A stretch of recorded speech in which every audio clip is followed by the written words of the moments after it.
Recap accompagne globalement sur trois volets. Le premier volet, en fait, c'est la gouvernance.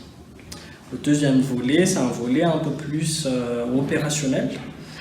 Et il y a un troisième volet qu'on appelle l'assistance technique. Le premier organe de gouvernance qu'on essaie de mettre en place, c'est le conseil d'administration.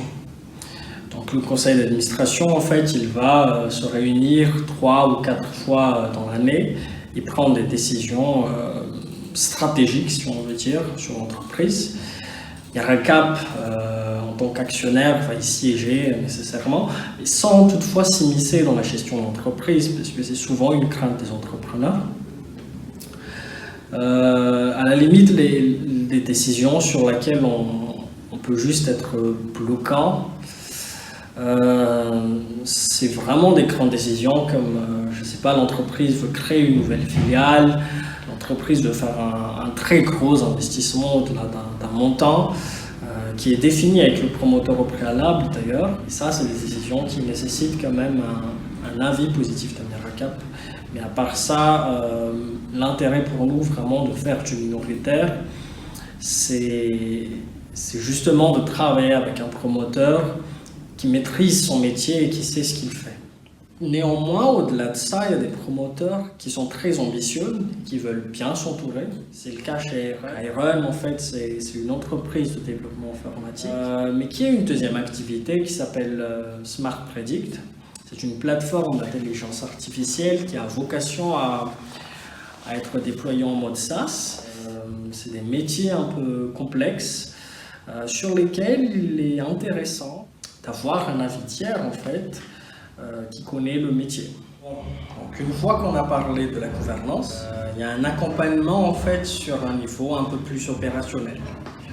Cet accompagnement se matérialise par la présence des équipes d'investissement dans les entreprises. Ça peut aller du mensuel à l'hebdomadaire au quasi quotidien, sur des sujets variés et qui, in fine, sont à la carte selon les demandes du promoteur. En gros, c'est la hotline Miracap, notamment sur des sujets administratifs, par exemple, qui sont assez peu naturels aux promoteurs. Des questions qu'on nous a posées ces dernières semaines, par exemple, c'est nous, est-ce qu'on pourrait passer en entreprise franche? Si oui, comment? Allô, on utilise, nous, cet outil-là de paiement. Est-ce que c'est un bon outil? Est-ce que c'est réglementaire? Ça peut être vraiment tout plein de sujets. Mais surtout, c'est gratuit. Là, il inclut obligatoirement, dans les premiers mois, la comptabilité. La mise en place d'une comptabilité fiable, capable de faire sortir les chiffres mois par mois, et la mise en place de KPI, justement, qui permettent de piloter l'entreprise. Et des KPI qui sont utiles aux promoteurs, pas des KPI pour fliquer l'entreprise. Et enfin, à un niveau un peu plus opérationnel, on essaie de faire des mises en relation.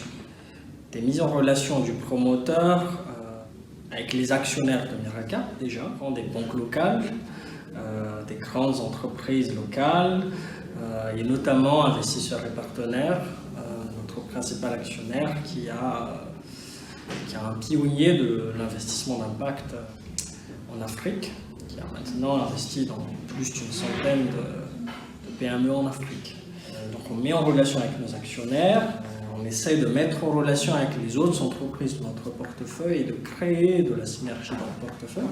Et enfin, on met en relation avec les entreprises qu'on a vues et qu'on n'a pas encore financées, du moins pour l'instant. Enfin, il y a ce qu'on appelle l'assistance technique. Parce qu'en fait, malgré toute la bonne volonté de l'équipe à venir tous les jours dans les entreprises, on n'a pas le monopole du savoir et il y a forcément des sujets spécifiques qui nécessitent des compétences spécifiques, souvent des consultants qu'il faut payer. Et donc nous, ce qu'on fait, c'est qu'on cherche des subventions, souvent on les trouve, et des subventions qui nous permettent de financer justement les missions de ces consultants-là sur ces sujets. Sur Iron, par exemple, on a lancé une mission d'audit juridique et fiscal de l'entreprise Non pas pour fliquer l'entreprise, hein, mais justement pour trouver les failles et entamer un plan d'action pour mettre l'entreprise dans les normes. Sur le cas d'une entreprise industrielle, par exemple, ça pourrait être de la certification ISO, par exemple. Donc voilà les 3 volets d'accompagnement de Miracap.